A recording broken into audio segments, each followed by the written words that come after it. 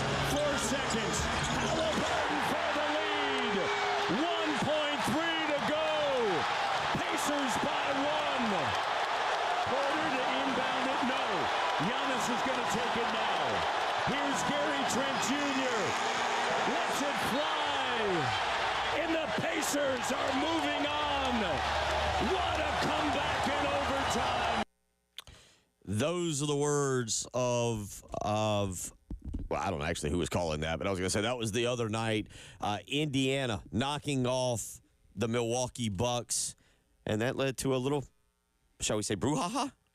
Yeah, maybe a little brouhaha, a little skirmish. There was a little bit of a confrontation between Giannis and several folks, but mainly Giannis Antetokounmpo, the Greek Freak, and a Halliburton.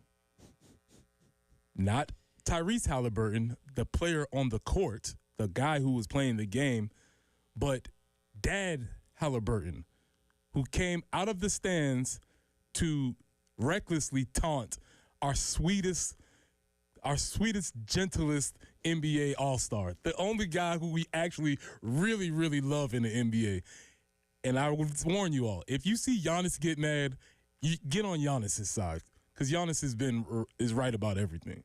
But yes, Dad Halliburton confronts Giannis on the court to celebrate after his son hits the winning shot.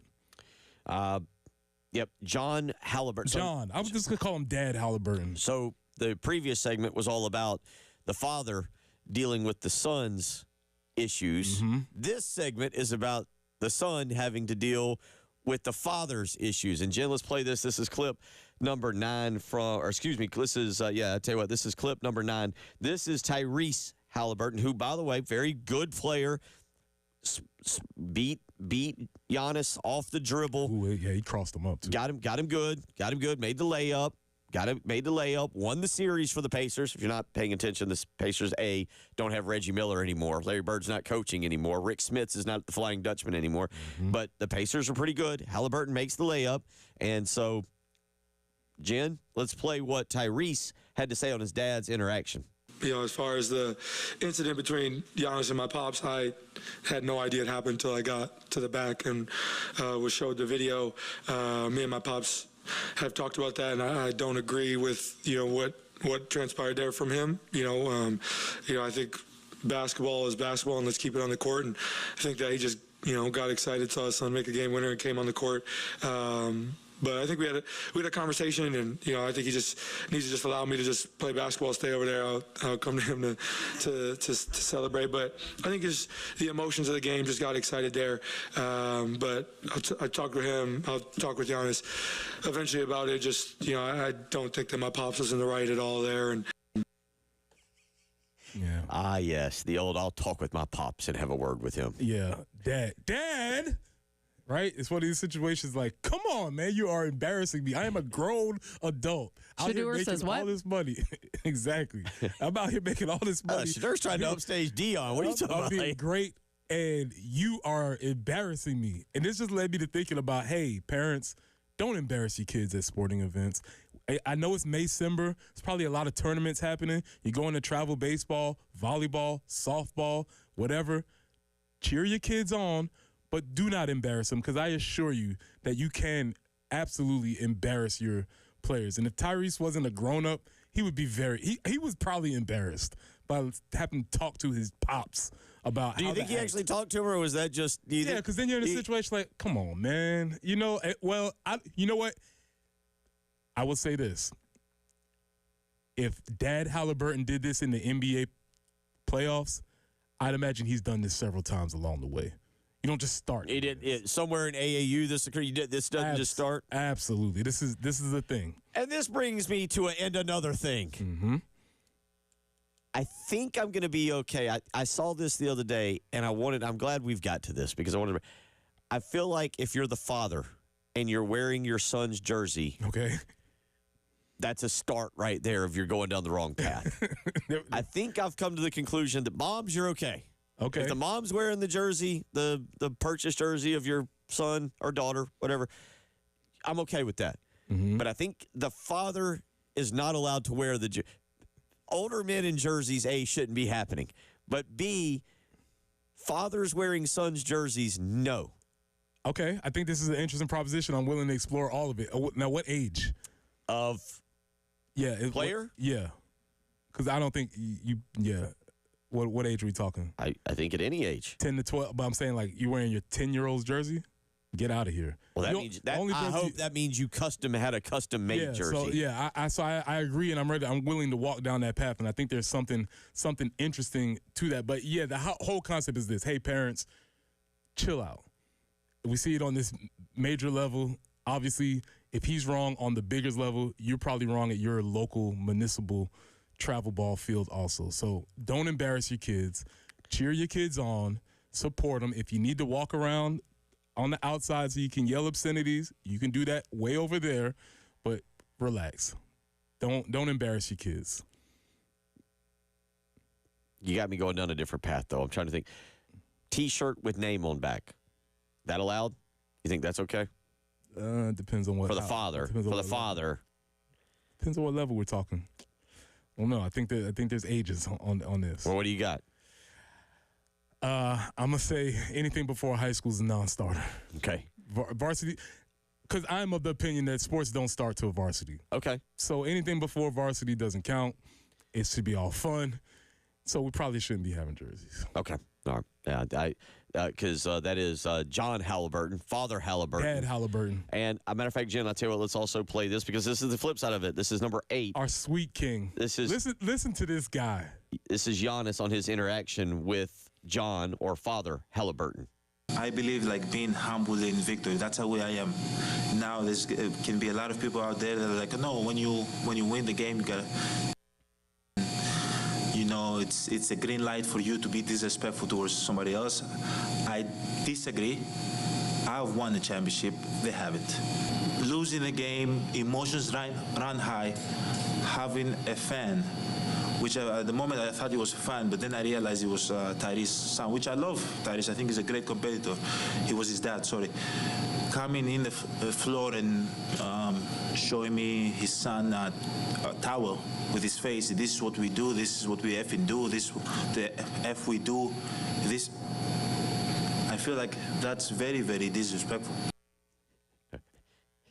Gotta admit, I was not prepared for Giannis's voice. I feel like I know I've heard it before, but even I know he's he's Greek, and I don't know what I was expecting, but it felt like as soon as I heard that, I was like, oh yeah, that's what he sounds like. He's the sweetest guy in the league, man. Sweetest guy in the league, and he's gonna come up to him and taunt him like that. Giannis doesn't bother anybody. The Greek freak is great to everybody, and you want to mess with this guy?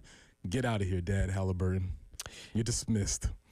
And then, again, the previous segment was Jeff Ulbrich having to deal with son's transgressions. Mm-hmm. This is son having to deal with father's transgressions. Mm-hmm. Do you think he doesn't get him courtside seats anymore? Is that how he punishes? Dad, next series, you're 7 rows back. There's a great clip of LeBron telling his mom to quiet down, for lack of a better word, which is one of the greatest things LeBron has ever done in his career, because she was getting a little bit too aggressive on the sideline. He told her to chill out. I imagine that something's like that for Dad Halliburton in the future. 803-404-6100. We'll come back, and Preston will reintroduce you to a new term I've learned today. Mm-hmm. Is this new? Has this been going on? Maycember? It's new to you. But I'm asking, like, if it's new, it's new. We bring it on. All right. That's what we're here to do. We're here to introduce people to new ideas, new concepts. We'll teach you all about it. 803-404-6100. You're listening to The Early Game.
Hey friends, welcome to Maycember. It's like all the craziness of December without all the fun cookies and twinkle lights. Do you remember the time of year we call Maycember? It's the end of the school year. It's when her calendar's a calamity. Yeah. There is a banquet and a covered dish, and you have to make it. That's right, folks. It's here. You must bring a blanket. It is Maycember. It is here. If you have not heard of it, Maycember is the time of year where everything culminates. You have banquets, parties, graduations, holidays, events, tournaments, gatherings, all these different things, and everybody wants a piece of your precious little calendar. And it is here, and it now is the time for Maycember. This is a newish idea. This is something that we talk about. It is a phenomenon that I'm sure many of you, if you don't know, you are probably pretty familiar with this idea of, I got to do that again this weekend. Oh, we got this on Friday, this on Sunday, this on Saturday. Where are we going? Who's going where? Splitting up the family. One person's taking one kid here. One person's taking another kid here. Are we going to be there as a group? And all of that is to say, take a breath. It's 803-404-6100. What does your calendar look like for Maycember? I have a couple of things going on. I have a dance recital that I am obligated to attend, which maybe there's a whole nother conversation about dance recitals. I have birthday party, which I'm obligated to attend, which is another conversation there. Graduations. Mother's Day. There's a lot of situations going down here for the Preston Thorn calendar in Maycember. And I just think it's a very interesting time of year because the school year is over and everybody feels like they have to get everything in before the school year ends. Vacation starts here. School is wrapping up earlier. I think May 22nd for Lexington District 1. Yeah, you're right. Mother's Day big next weekend. PGA Championship. I guess I'm looking at it all the wrong ways. You're looking at it from that. I'm looking at it from a sports vantage point of what I'm going to do. Braves, we're going to see how they do. We'll see how South Carolina softball does. Mm-hmm. Then there's South Carolina baseball as well. But, yeah, busy month. So what are you most excited about? What am I most excited about? Yeah, what's the one that Preston has circled? I don't think that's you're positioning the question wrong. Okay. Which one am I least dreading? No. There's got to be one you're excited about. No. Okay. I have to be. But I am least dreading a graduation ceremony that I have to attend. So that'll be cool to go to that. But I put premium on the word excited. I can't say that I'm excited, but I am not dreading that one the most. But so is Mrs. Thorne listening right now to where there might be repercussions from your current conversations and lack of enthusiasm? Yeah, she's not listening. No, she don't listen to me, so it's cool. I have no problem with that. There won't be. And I can express my feelings. I'm still going. Absolutely. Still going. I'm gonna go. Yeah. I'm gonna go, and I'm gonna be joyful and merry. But I'm just expressing my dread, reservations and dread now. But so here's the thing. With this happening, this is just since we're doing parenting here, 803-404-6100, and you can send your events in. Couple of pieces of advice that I gathered. One, it's okay to say no. It's okay. You can say no. If your calendar's too packed, just say, hey, man, I can't do it. Two, and I want to make a big point on this one, good is good enough. Doesn't have to be great. Doesn't have to be superb. It can just be good. I'm talking about like the gift that you bring, the decorations that you put up, the event that you attend. And this is probably a lot of times, unfortunately, this falls on the mother's calendar more so than a lot of times the father's. But hey, it doesn't have to be great. Just make it good and get on with it. That's hard from this perspective. As a matter of fact, my sister and I, when we go for the 500, I usually meet one of my sisters there, and we stay in the same hotel. And usually any hotel you stay in, because the entire town gets decorated for the Indy 500. So you go in, usually you see the black and white checkered flags and bunting and all this kind of stuff. And last year, the hotel that we've been staying at for years had no decorations in there whatsoever. And it's like, oh, that will not do. So I'm almost in that mindset of bring your own decorations? Bring my own. I know. Okay. It can happen. Totally understandable. It can happen. Totally It can understandable. happen, but I just want to tell everybody, good is good enough. Couple people weighing in here on the text line as it pertains to different things. The co-pilot says, I like to tailgate at the dance recital intermission. A lot of dads see me and think that's a great idea. But here's the thing.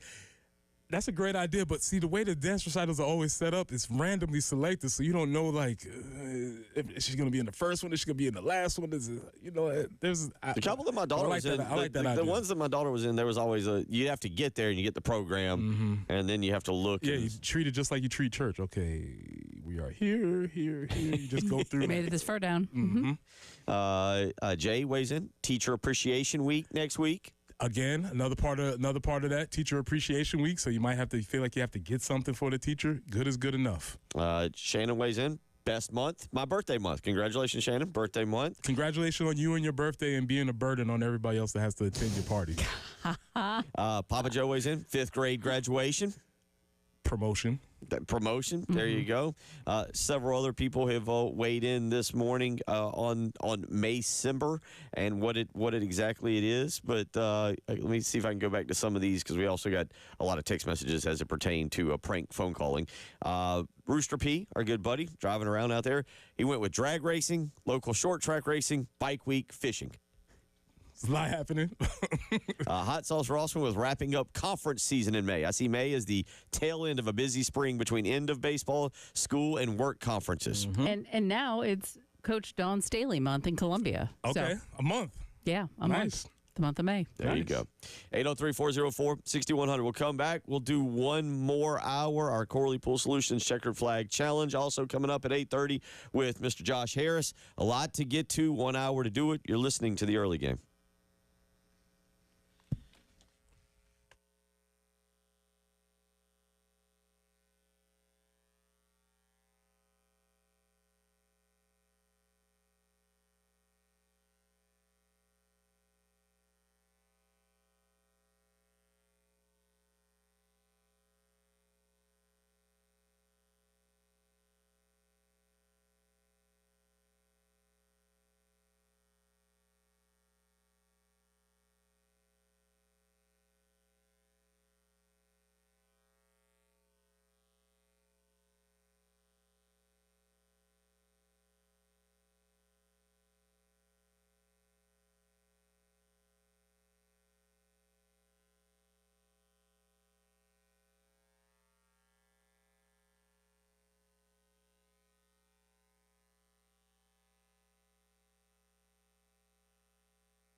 And as far as accidents are concerned, not seeing any at this point. That's really good news. Just some congestion in the more heavily traveled areas as you experience, but at least no accidents to slow you down. So that's good news there. But as far as your weather is concerned, yeah, it's looking pretty nice. 88 today, 87 tomorrow, 84 with some afternoon storms on Saturday. Right now, it's warming up nicely. We're up to 66 on 107.5 The Game.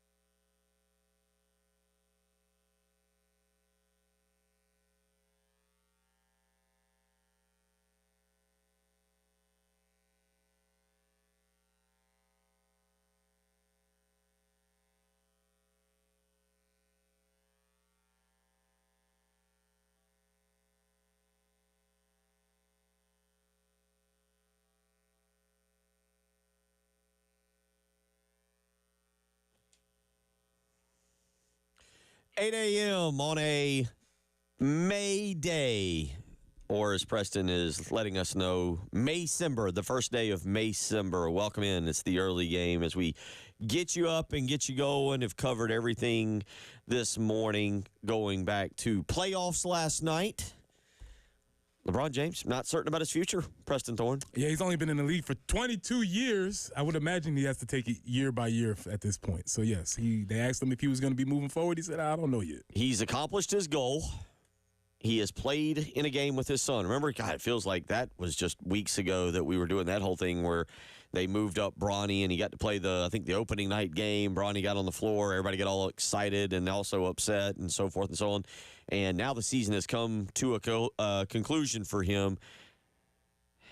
Does he want to keep doing it? He says last night after they lose to the Minnesota Timberwolves, Rudy Gobert, phenomenal last night, 27 and 24, kind of overshadowing everything else out there. Rudy Gobert honestly could do anything and everything and be like one of the best NBA players of all time, and all I'm going to remember for is touching all the mics and then ending up with COVID. Yeah, he's obviously an unlikable dude. And I think it's only because of that one, obviously. And this is just what it is. His name is Rudy Gobert. Yeah. He's very, very Frenchman. All the things that you would say people stereotypically don't like about a Frenchman, he has them all. And so people are like, get this guy out of here. But I'll tell you what, 27 and 24, the boy can play. He is a good NBA player. There's no doubt about that. The LeBron James last night after the game, he's 40 years old. You're right, 22nd year in the NBA. Has a player option to return to the Lakers next year. Look, I get it. LeBron's filthy rich, right? Family, generational wealth. Still, he could play one more year and make $52.6 million. Yeah, you don't pass that up. You don't leave that on the table. I don't care how much money you have. He's like, 50 more? Zuri, you need something? Everybody good? Let's go. Let's put the ski mask on and get him one more time. Yeah. But that's you know what, Preston? You're wrong. That's inappropriate because he's not robbing the Lakers. He's still bringing tremendous value to the Lakers. And unfortunately, at the age of 40 years old, the Lakers are still relying on him to be the main cog in this supposed championship puzzle. And you can't rely on a dude who's been in the league for 23 years to carry a team. That is absolutely terrible strategy. So then that raises the question: where do you place Luka in the Lakers' future? Because last night after the game, when LeBron was asked about improvement for the Lakers, not him, but for the Lakers next season, he said it's a business. You don't know what the roster will look like next year besides the guys that are locked into the contracts. I've got a lot to think about myself, so I don't know what the roster will look like. I don't know where I stand right now. That's not true. Stop that, LeBron. There's never been They might re-sign me. I don't know. At no point in your NBA career did you not know what the roster was going to be. In fact, there were several guys who would look and be like, oh, LeBron said I'm gone? Guess I'm packing my bags. So, LeBron, you've dictated the roster for a long time, and maybe this is the first time where you don't have ultimate control, but you still ultimately control this team's destiny. He last night said he did not have an answer to his future, said it's something I'll sit down with my family, my wife, and my support group and kind of just talk through and see what happens and just have a conversation with myself on how long I want to continue to play. And, again, I understand what he's saying. $52.6 million, though, tends to be an easy way to go back because that would be it for him. I think that's the end of his contract right there. Yeah, and that'll be the end. And, of course, if we know LeBron's not going out like this, unceremoniously, without a bunch of fanfare around him.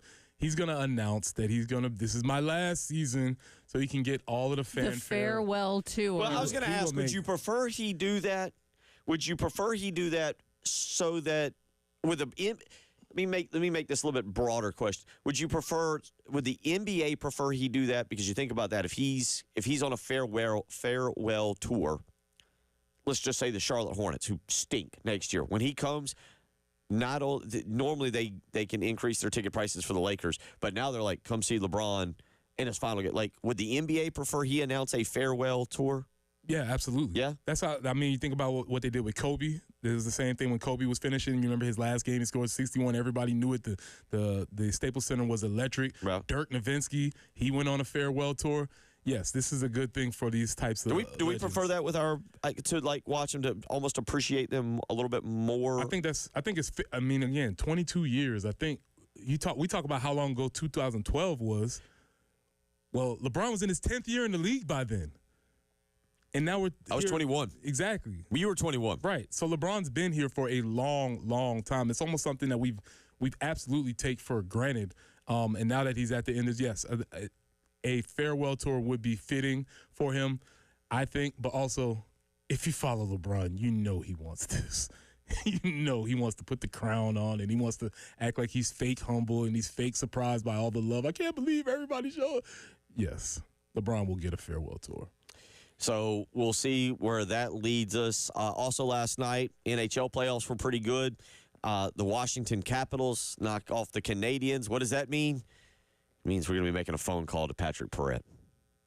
I don't think it should be one phone call. I think we have to get updates after every game. We will, yes. Patrick Perrette will have a solid role for the next few days. Is now my newly, what do I want to call it? Taken team. How do I phrase this? Maybe you could say adopted. Adopted, my newly adopted team. Yes, I'm going. I'm not nothing against what Preston's doing, but this isn't a. I'm not doing a 1 year free agent. Hey, listen, I'm here for 1 year. Yeah, 1 year only. yeah. I'm in the transfer portal every year. And I get it. I am taking the Carolina Hurricanes, and they will become my team. I will make the official purchase of a Garden flag to join the Braves flag and the Gamecocks flag as my official team. So Carolina Hurricanes, Washington Capitals. Plenty of playoff hockey talk coming. Also last night, Florida Panthers knock off the Lightning. Lightning were my hated team. That was the easy discussion. So a good night of playoffs. We've also talked a lot about father-son interaction. Jeff Ulbrich having to deal with Jackson Ulbrich, or did he call him just Jax? Did he call him another name when he had to make the phone call to his son for making a prank call that was really dumb? I don't know what he gets called when he's in trouble in situations. Does he go by his full name or does he go by Jax? Does he go by his whole name? I don't know, but he got called it, whatever it was. Several of y'all have weighed in on this. David weighed in, says, I didn't have a phone yet, but in 4th grade, I forged my parents' signature on some bad test grades. I definitely did that. Yeah, that was not a fun time when I got home. Definitely did that. I was so silly.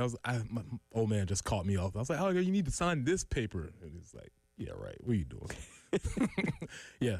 Sign the old taking the taper test to your parents to get it signed. Definitely tried that. Cody weighed in. Awesome prank. Poor execution. You can't film yourself and leave evidence. That's a fair assessment. It was good intention, bad execution. Also, I would say this. Hey, man, you're 21 years old. You're not familiar with all of this new technology that we have. He could have modulated his voice. He could have made it a deep fake and do an impression. There's a lot of things we could have done that he did not take advantage of. But then he wouldn't get the credit for it, and that's what he, desperately craved. That's what he was going for. Mm-hmm. That's what he, yeah. It's and a couple of you also weighed in asking, don't have this person's name, said seen a lot of things out there about other prospects. You mentioned this, receiving prank calls. It's only was this only a big deal because it was Shedeur? That's a good question too, because that is a question. Other people may have gotten pranked. I think this is a big deal initially because it was Shedeur, but later we found out because it was somebody from the personnel of the Atlanta Falcons. As it was first presented, it was just a frat kid at Ole Miss that did it, and that's fine. Yeah. No problem. And that's where I guess my position changed on it. Frat boy in Ole Miss pulling a prank.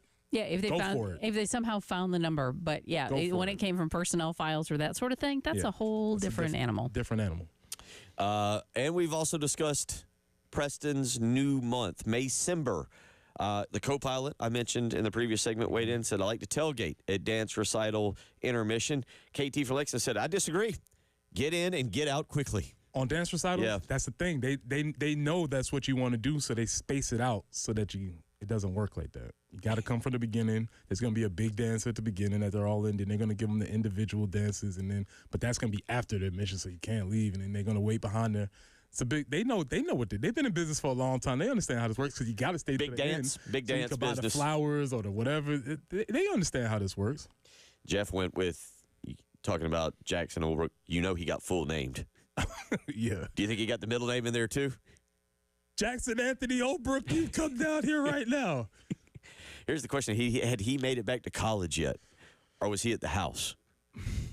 Yeah, and again, how long have they been planning this? When did he find it? There's a lot of questions that reporters need to figure this out. When did they get the information? When did he come upon this? How long had they been planning this? How did he put his friend up to doing this? Again, what other information does he have? What other information does he What have? has he seen? Mm-hmm. What has he seen? What does he What know? else is he? Yeah. 803-404. 30 for 30, get on it. Yeah, 803-404-6100.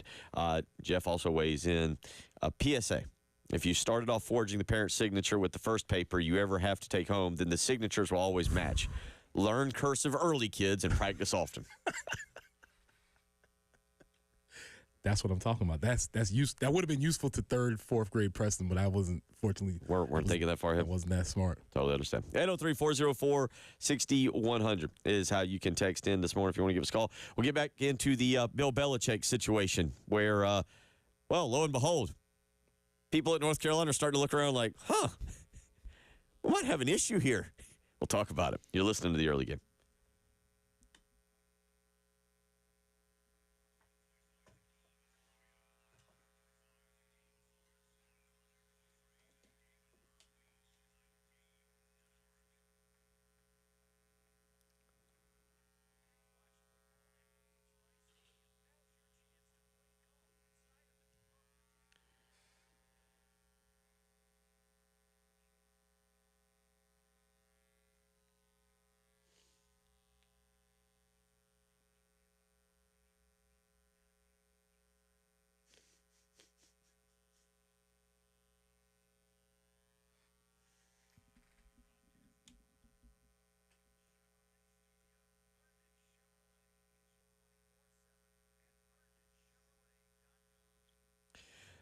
Bill Gunner for the Mortgage Guru, Jacob Crowder and First Palmetto Bank. Let me tell you something. I used Jacob about 5 years ago to help me get a great rate, a great down payment, a great monthly payment on my home in Lexington. So I can vouch for him. I can tell you he truly is the Mortgage Guru. So I personally recommend him and First Palmetto Bank, who are locally owned and operated right here in the Midlands. What does that mean? It means Jacob has local decision makers for quick and precise underwriting. So if you're looking to make a move, give Jacob Crowder a call today. 803-719-1005. Again, that's 803-719-1005. You can also email him the letter J, Crowder, Crowder, at firstpalmetto.com. Interest rates have kind of been all over the map right now, so you want to give him a phone call today. If you're thinking about moving, refinancing, today is the day. Give Jacob Crowder a call. Tell him Bill Gunner sent you.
We don't have any accidents to report at this time, but there is a report of a disabled vehicle there, I-126 westbound, kind of at the Broad River Bridge. So just kind of stay to your left to avoid that as they get them helped out.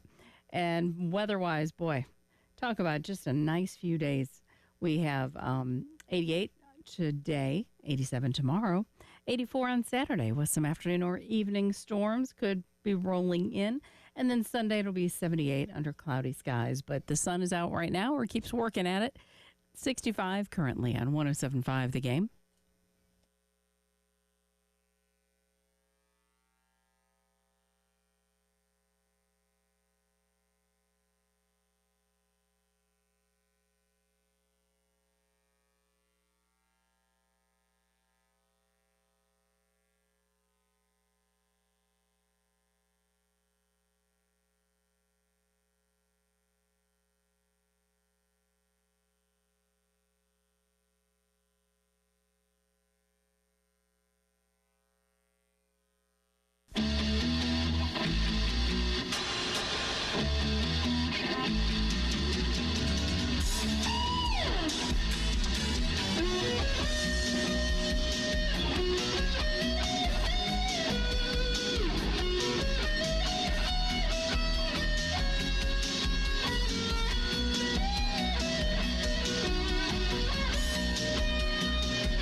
Letting it wash over me. Explain what we're playing right now for everybody. If you know, you know. If you know, you know. Where's Brandon? Where's Brenda? Well, that's a different path we're going to go down. Shout out to, it's been a rough ride for some of the folks on the Cavs. Oh, man, yeah. Shout out RP Luke Perry and Shannon Darty. If you know, you know. That sound brought you to a place. Since we're going back in nostalgia and washing over what a times, day. that might have been a little bit further. But, folks, when you hear that sounder, welcome into the early game press thorn. Bill Gunner, Jen Jensen. When you hear that sounder, you know you are in for the next episode of Chapel Bill 275014. Chapel Bill 27514, which is the official area code of the stadium where the North Carolina Tar Heels play. So when you hear that sounder, you get ready for Chapel Bill 27514. Because I have a feeling we're going to be here a lot. Yeah, I have a feeling Bill's going to be hosting Sharknado at some point.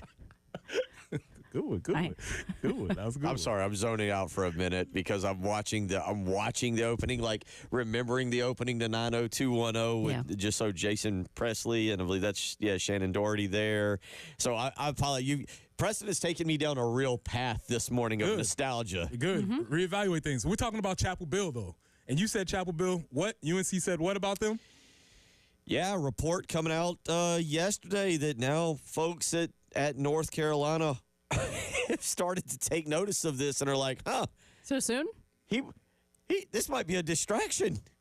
We might have an issue here. There's been further reporting. There's a lot of there's more coming out. The Sharks are starting to circle, as rightfully so, and the media is finally starting to do their job and find out some information about this story, which we sort of let go on again. We let it happen. We let these two consenting adults have their time, and there was no problem until it entered into the sports arena. And I think maybe the thing started to turn where she was on the spring practice field in the outfit that she was wearing, she being Jordan Hudson, Bill Belichick's 24-year-old girlfriend. I think that is a pertinent piece of information here. Everybody left it alone until that started to happen. But now you're starting to see this reporting that's coming out is that she has been way more involved in personal and professional decisions that have been being made. So, for instance, there was a rumor, not even a rumor, it was confirmed that Chapel Hill was going to be the first edition of HBO's Hard Knocks series. The Hard Knocks series was supposed to happen with Chapel Hill, and it was going to be a great story because Bill Belichick, coming from the NFL, going down to UNC, it was going to be a really cool story to sort of follow around. Well, reporting has come out that the HBO executive said that the conversations reached a place where they no longer felt comfortable. They wouldn't expound, but negotiations came to a screaming halt when they were set up to film. a week before they were set up to film. They had sent camera crews. They had already set up, and the negotiations came to an end from Bill Belichick. Mm-hmm. But the HBO and I'm doing air quotes for those that are not watching. But the HBO executives stated very clearly that the conversations reached a point where they did not feel comfortable with the conversation that was being had and the people who were having them. But we do not know specifically who was part of the We don't know specifically. We can only assume. We don't know. Yeah. We'll just say that the conversations have come to a halt. And he didn't used to have conversation issue. I mean, he's never been a great interview, but there's never been this much drama in his life. It doesn't seem.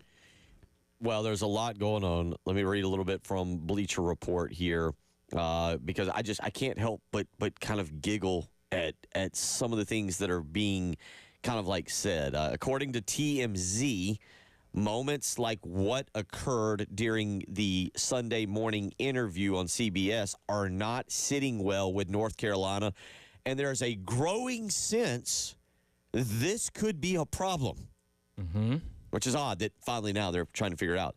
It says there are reportedly concerns about Jordan Hudson's influence over Bill Belichick as she is seemingly taking on the role as his manager. Well, he stated personally that Jordan and himself are involved in a personal and professional relationship. Those were his words that he written in an official statement. There's more to it that has bothered North Carolina. The Athletics' Matt Baker reported earlier this month, back in April, that Hudson emailed North Carolina's social media team asking them to promote Bill's son, Steve Belichick, as his own established, credible entity. Steve Belichick, has now been named defensive coordinator. Well, yeah, Steve Belichick is defensive coordinator. His other son is also the safeties coach. As I've stated, he is simply fleecing the University of North Carolina. But that was also reported. And the reason why we have information to this is because all email exchanges on a state-run government campus are accessible through the Freedom of Information Act. So we can thankfully be able to see all of these exchanges of information. It has been noted, as you mentioned with the emails, that Hudson's email signature identifies her as Chief Operating Officer, COO, of Belichick Productions. It says whatever Hudson's role is doesn't seem to be posing a serious issue at the moment, but it appears the higher ups at North Carolina fear things could get out of hand eventually. Preston, does Bill Belichick coach a game for North Carolina? This is the type of question I want to ask because I think he's on the clock. I wonder, and again, the Sharks are circling. We'll see. Because if we just wanted to bring this to a strictly football conversation, University of North Carolina had the 50th recruiting class. 50th ranked recruiting class. So remember, he was supposed to come in here and tell everybody what it was like, and everybody was supposed to be flocking to North Carolina as recruits. That didn't happen. So they don't have a very, very strong talent base. I position that Bill Belichick is no longer a very good coach. And he's definitely never coached college football. So there's no straight, direct line towards this being a success. They were 50th in high school recruiting and 53rd and 58th in the transfer portal. Yeah, I mean, you almost wonder, does he have it set up, and I'm being serious when I say this, does he have it set up almost where he steps away in August and Steve Belichick becomes the head coach? I mean, we've seen Tony Bennett did something. You've seen coaches kind of pulling this little power move where they almost get to the season and then in order to get their guy the job. Jay Wright did this at Villanova. I believe Jay Wright did this at Villanova. I know Tony Bennett just did this at Virginia this past season, and it went very poorly. I believe it was this past season. Well, one of the holdups of the deal was allegedly he was trying to get the grandfather clause where his son would get a head coach in waiting type of position. Right. Fortunately, I guess somebody stood up to that, but he still brought him in as the DC, so you're not very far off as this is a stated goal of his. I wonder, too, we talked about Paul Maneri yesterday after you left. I talked about him and the fire he has. Now that he's come out and kind of mentioned, like, oh, man, the SEC's stronger, tougher than I thought. Last month, Bill Belichick turned 73. Dude, college coaching, NFL coaching, professional coaching is a grind. College coaching, whether it's baseball, basketball, football, softball, soccer, whatever, recruiting, dealing with young kids, dealing with NIL, dealing with boosters, dealing with the administration. Does a 73-year-old want to do this? I would say he's going to have a lot of energy to do that. But you made the point yesterday, when you see Shane Beamer out here doing all these things, who is Shane Beamer representing? The University of South Carolina. We haven't seen Bill Belichick representing North Carolina yet. He's representing himself. Navy. He's representing Navy. He hasn't represented his alleged university yet. So even if he is out here, because apparently he wants to be out and about, he's not representing the university at all. So I don't know what he wants to do. And we'll see. I think that's a very solid question that we might come back to. And I'm curious, is there a buyout in his contract? I think these are all things that are worth looking into. Yeah. At this point. I think, for coaches, for people trying to do this, it's a lot. It's a lot. And we talked a little bit about it yesterday. I see Shane Beamer running around. Shane Beamer's in a golf tournament on Tuesday in Georgia. He's recruiting on Wednesday. On Thursday, he's at and I don't know his schedule, so I'm just kind of paraphrasing this. But Thursday, maybe he's doing a Gamecock Club meeting. Like, it's a lot, man. Also, when he gets on these podcasts, he's selling the program. Does anybody want to buy anything from Bill Belichick? Exactly. Yeah, that too. On to Cincinnati. We're going to play in the ACC, and is anybody buying that? I don't know. I don't know what the calculated risk was for North Carolina, but there are some. I'm sure there are some, not only official conversations, but boy, I'd like to see the side texts that are happening. Yeah, around him, because I'm sure there are a lot. 803-404-6100 if you want to text in on that. We'll come back, and it is our Corley Pool Solutions Checkered Flag Challenge. We will update you on that, make some picks. Preston, we are getting to a time where you've got to make a bit of a run now. I keep telling you, you've got all the time in the world, but that time is slowly starting to run out as we head to Texas this coming Sunday. We'll talk more about that. You're listening to The Early Game.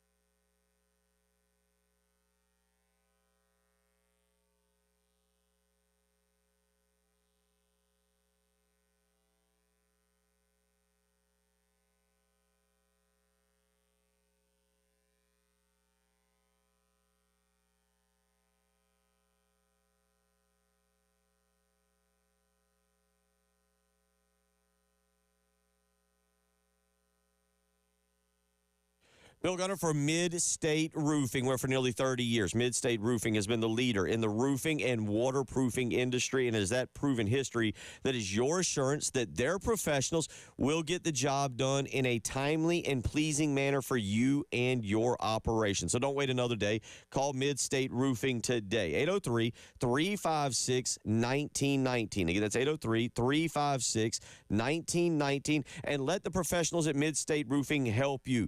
24 hours a day, 7 days a week, they are there to help you with a maintenance contract. You give them a phone call, say at 6 a.m., you'll speak with an on-call technician. You give them a phone call at 8 a.m., you'll speak with a Mid-State Roofing employee. So don't wait another day. Mid-State Roofing is ready to help you today. Give them a phone call, whether it's your home or your business, 803-356-1919. Again, that's 803-356-1919. Call Mid-State Roofing today. Tell them Bill Gunner sent you.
We appear to be accident-free this morning, and that's, I never mind saying that. So just be cautious out there. Hope it continues to be that way. 88 for the high today, 87 tomorrow.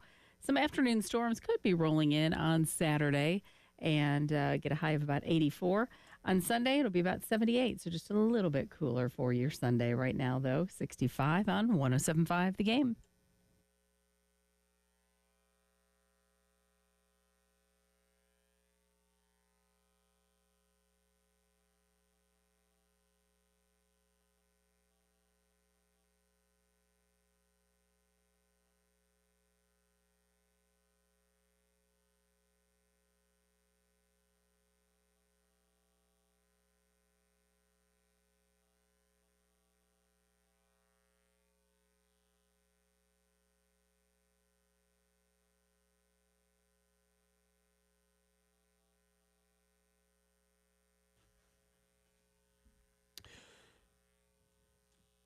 .35 on a beautiful May morning here in South Carolina. I hope you're doing well as we get you up and get you going. Thursday morning, May the 1st. Bill Gunner, Preston Thorne, Jen Jensen, and joined now by the one and only Josh Harris, Mr. Harris of Darlington Raceway. Welcome in this morning. Hope you are off to a great start in the month of May. First day of May is off to a good start, Bill. So glad to be on again this week. Are you familiar? Let's get Preston involved here. Are you familiar with? No. No. Let's get straight to it. I have questions. Oh, boy. I got questions. Okay. All right. Should I, as a casual fan, because one of my sports heroes, Chipper Jones, hates him, should I hate Joey Logano too? I need answers. No. I need answers. I tell you what, Chipper's my guy. Question, if Chipper goes somewhere, I'm following. So if Chipper says it, I'm ready to line up.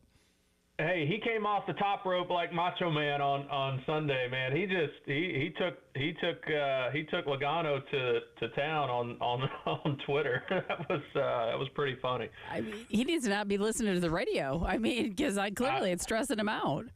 I guess so. I mean, I knew that Chipper, was a fan of the sport and followed the sport, but I didn't realize he was that passionate. We got to get him out here to a race sometime. Put him on a pit box. Man. It'd be fun to put him on Joey's pit box. Wow. Give us a breakdown. What has occurred here?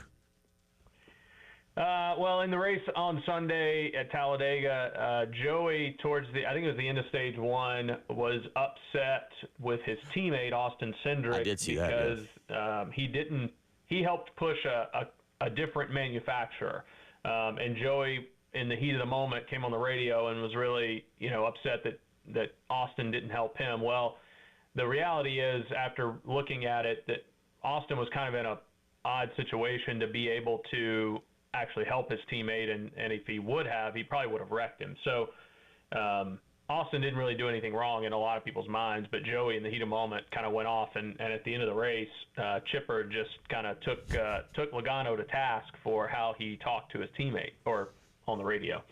I did. Yeah. I didn't see the Chipper part. Mm-hmm. The Logano thing was actually. I mean, I say it was funny to me. I'm guessing y'all heard the audio. We are not allowed to play that audio here. No, they would frown upon that. Definitely can't play that. That would be the last show we do. But thoughts, Jen? I'll start with you aside from that, on Talladega.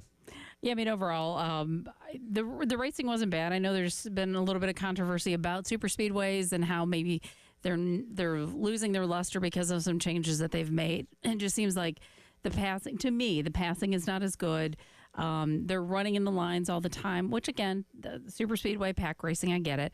But it'd be nice if you had abilities to pass a little bit more. It was kind of fun to see, a little bit of a glitch by Chastain, I believe is who it was. They kind of came down and slowed the freight train of Toyotas, and they were not able to actually get back up to the front where they had kind of been, and that's what led the Fords to be able to lead and get to the end of the race. So a few glitches, but there's a lot about fuel economy and things like that. And I think sometimes it just takes some of the actual racing out. I don't know. Thoughts, Josh? Yeah, I mean, it's right now the way the car drives at Talladega and Daytona, and I think you see it more at Talladega because it's such a wider track than Daytona, and when they're at Daytona, even when they get too wide. They have the wall a lot closer, which helps from an air standpoint them be able to make a few more moves. I believe with Talladega to get so strung out, you really need 4 to 5 cars to go together to be able to maintain the speed. And I think the easiest way to look at it is when they qualify, they're qualifying at about 180 miles per hour, and then when they run in the draft, they're close to 200. So if you think about that while they're in a pack and running down the straightaway or in the turns, if one car pulls out by himself, that car is at an automatic disadvantage, and would immediately go backwards. So these guys have to think about their approach, and if they don't feel like they've got help, they're better off trying to stay and slowly, methodically advance up versus making big moves at it. And that's kind of what we saw towards the end of that race. The good thing is we didn't have a big crash and we didn't have anybody get up in the air. But I can see where some fans, it's a little hard to stomach when you look at the Xfinity race on Saturday and see those guys all spreading out and running. The cars are just built completely different between the Xfinity and Cup Series right now. I don't disagree. So, Jen, if I'm reading your sheet correctly here, it looks like you've put a little number kind of next to it. It looks like we have 27 races left, if I'm reading this kind of correctly. So we've gone through about 10 races so far. Josh, what do you make of the first 10 races so far of the season? Well, I think we're seeing some of the top teams in the sport. Your Gibbs, your Penske, your Hendrick are separating themselves from a speed standpoint and from a winning standpoint. The first couple of years of the next-gen car, it was a new platform for everyone. We saw 18 winners the first year. We saw, upwards 15 to 16 the past couple of years. So what stands out to me is that those top-tier teams seem to have continued to work on this car, found some things to put them a little bit ahead of the competition. And I'm curious to see as we go into the summer part of the season if that continues with those teams kind of being a step ahead, or if some of the other teams make some gains and we get more winners. Jen, your thoughts on the first 10 races? Yeah, I agree. I mean, it's been very heavy with Joe Gibbs and Hendrick, and it's going to be fun to see what the summer season looks like. That is the time. I mean, Chase Elliott's one that it seems like he sort of finds his groove once he gets kind of past the All-Star race, and I think that kind of happens with teams in general. And I think there's some really fun races up ahead. Like we talked about last week, the All-Star race coming up with all the different events. I think that's going to be fun, and I look forward to. I think it's been good racing, but I think what's coming up is going to be a lot of fun. Next few weeks, Texas, Kansas next week, and then North Wilkesboro, the All-Star race coming up on the 18th there. Next week is Mother's Day. I was going to say Mother's Day weekend, but next week is Mother's Day. So a lot there. All right, let's make some picks. Here's where we stand. 10 races in. You want to know what I think of the first 10 races? You're not a fan. Yeah. Well, Blaney has not helped you. He's getting his 4th DNF this season. That's just insanity.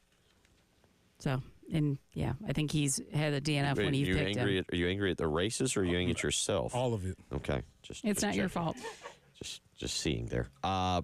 Preston is 6 points behind Jen. So with a win this week, if you just pick the winner and Jen finishes last, you tie her. Mm-hmm. So, see, you're not far out of it. I'm trying to help you, buddy. I like it. Jen is at 30 points. Josh is at 33. I'm at 35. And Reggie's had a phenomenal back-to-back weeks. He's picked up 12 points in the last 2 weeks. He's actually picked 2 winners in the last 4 races. So Reggie, once again, doing that thing where he gets exceptionally hot and makes a run. So let's see what happens again this week. Preston, we start with you. Of course we do. Yeah. Of course. You're away. It's like putting. So you're away. Of course we do. Here we go. Give me Kyle Larson. I think you can't go wrong with Kyle Larson. That is the betting favorite. Feels like I can, but we'll see. Sorry, Kyle, if this doesn't work out for you. That is the betting favorite. That brings us to Miss Jen. What do you got, Jen? I think I'm going to take a guy who's won there before, William Byron. William Byron. Okay, there went my 2 picks. All right, great. Now I got to do some actual research real quick. Josh, you're going to be third here. What do you got? Well, that was where I was heading, so I'm gonna pivot. I'm gonna go with Ryan Blaney. I think he gets a little more fortune on his side. The Fords have been fast. He's been fast. He's due. Mm-hmm. Okay, Ryan Blaney for Mr. Harris there. Okay, I'm having to pivot very, very quickly. I'm like Ross Geller. I'm trying to pivot. Give me Christopher Bell. I'm going to go with Christopher Bell on this one. It's a solid choice. And I should get credit for this because when I have to pivot that quickly, y'all know who I normally go to, but I'm not taking Denny Hamlin this week. And that's actually who Reggie's taking is Hamlin. Well, crap. So Okay. Yep.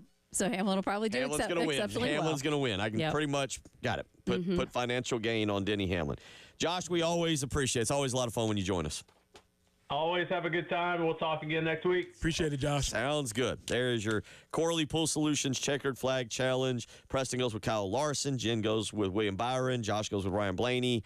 I chose to give up Denny Hamlin. I go Christopher Bell, and Reggie takes Denny Hamlin, which I feel like is going to bite me in the rear end. 803-404-6100. We'll come back, and we will wrap everything up. It is the early game.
Hey friends, welcome to Maycember. It's like all the craziness of December without all the fun cookies and twinkle lights.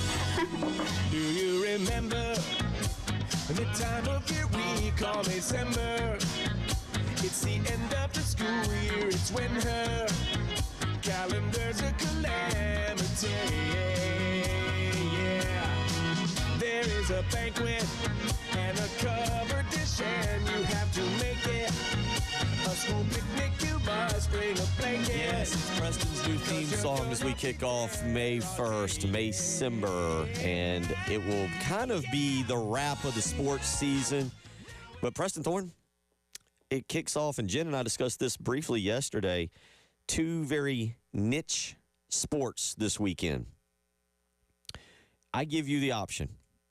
You go for free, because somebody texted in yesterday and gave me the difference in price tags. F1 in Miami or Kentucky Derby. Which one does Preston Thorne choose? I heard this conversation yesterday, and I was thinking about it as I was driving. I was listening. I think I'm going to roll with the I'm going to go with the Kentucky Derby. Okay. I'm going to go with the Kentucky Derby. F1, I get it totally, but I don't know those rich people. I know United States rich people. I know how to navigate them. I understand United States jerks and rich people. I get that.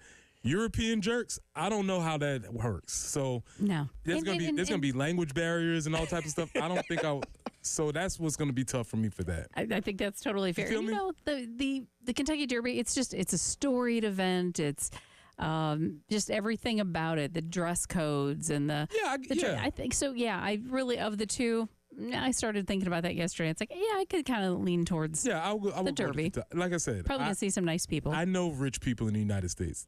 I know you're familiar with. I understand how there can be jerks, but European, I get some dude from Switzerland or France or somewhere that's being a jerk. I don't know what you're talking about, man. You're already talking a different language. Your suits are too tight. The Euro cuts. I'm not here for that. So let me go with Kentucky Derby. I was told yesterday. Because I now am going to try and put Kentucky Derby on my bucket list. That'll be for next year. That'll be next year. I'm gonna set next year as the kids get a little bit older. I can travel a little bit more. But I was told yesterday a suite for the Kentucky Derby. Now 16 to 24 people, depending on how big your suite is, runs roughly $100,000. Depending on how broke you are.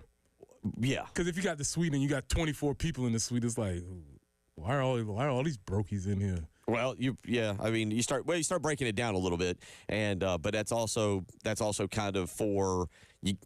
Those are the very nice suite. And I say this because you'll see Rob Gronkowski, you'll see so many sports athletes who are there, and they're all dressed up, and then you're like, well, they disappear. Where'd they go? They go to their own private suite that they just paid $130,000 for, $100,000 for, and that's the way you do the Kentucky Derby, which is now in 2 days, 10 hours, 4 minutes, and 25 seconds. I guess the thing about the Kentucky Derby is why they can go to their suites and they get away from everybody. Everybody else, even where you are, because you're all dressed up and you're fancy, you feel fancy for the day, regardless of even if you're in the cheap seats. Right. Well, absolutely. Yeah, I don't think you have to be in a suite. Yeah, I think you feel like, oh, this is I'm fancy today. I'm it's kind of like going to the Carolina Cup or something like that. Yeah, I'm actually looking on their website right now, the turf suites.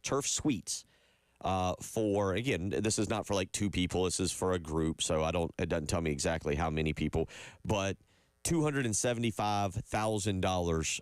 Now, that is, by the way, for the entire weekend, but $275,000. So you laugh because you brought up how much going to F1 race down in Miami and I have zero clue on what that's costing. Oh, it's for a suite, because you remember, was it a couple years ago? And I think they're doing it still.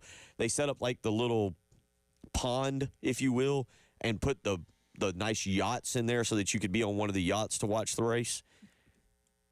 I'm sure it costs very similar amounts of money. I'm sure they will not be outdone by another event. There's no discounts at the F1 race in Miami, because Miami's already ridiculous anyway. Right. You just throw F1. That's what I was That's why thinking this too. just works perfectly. It's a good setting.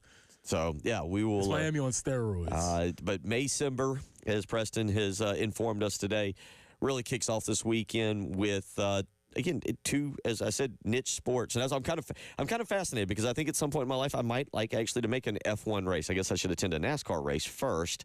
But an F1 race in Miami, it seems like you're going to see some interesting things. I don't know where the people watching is, which people watching venue is better. Oh, they're just different. That's what I'm saying. They're just different. Like, you can get a burger from McDonald's or you can get a burger from Hall's. It's a burger, but they're going to be different. And you will have as much interest in watching the people at an F1 race as you would at a NASCAR race. It would, yeah, I'm with you on that. So we'll continue to monitor the. I'm excited about the Kentucky Derby this weekend. I always am. Although one of sports' biggest cheaters is back. Are you following this? I don't mean like one of horse racing's biggest cheaters. I mean sports.